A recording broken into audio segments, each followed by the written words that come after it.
Hi there, my name is Jessica Hadaway, and I will be presenting on the article Matching and Non-Matching to Sample Concept Learning in Rats Using Olfactory Stimuli.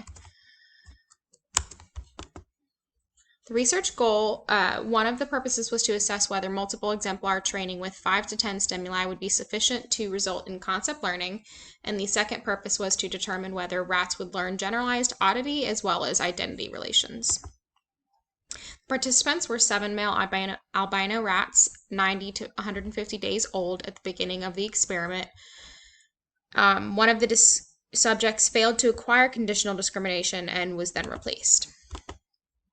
The study took place in an operant chamber that was 28 centimeters long by 26 centimeters wide and 30 centimeters high, and was constructed of clear plexiglass. The front wall had a 5 centimeter section removed from the bottom of the front wall that permitted the insertion of a plastic tray which held 2-ounce plastic cups.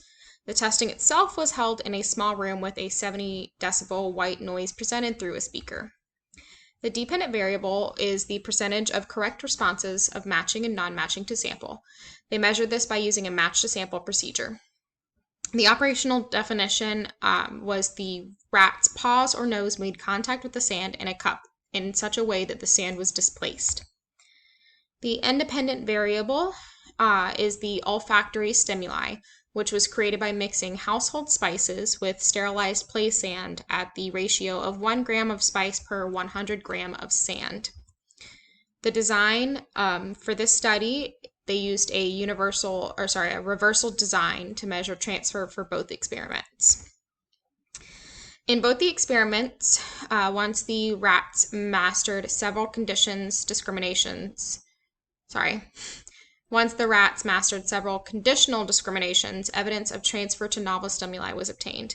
Across all subjects, the comparison of accuracies on novel sample trials to criterion level baseline performance revealed reliable differences, with the novel sample responding averaging approximately 80% correct as compared to the baseline accuracy, of which averaged well above 90%.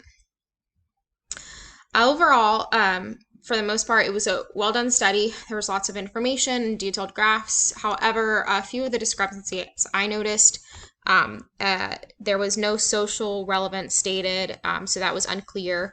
Also, in order to be able to fully replicate the study, we would need to know what specific household spices were used, because just using a different spice could change the outcomes of the rats' choices. And there is the reference page, and thank you very much.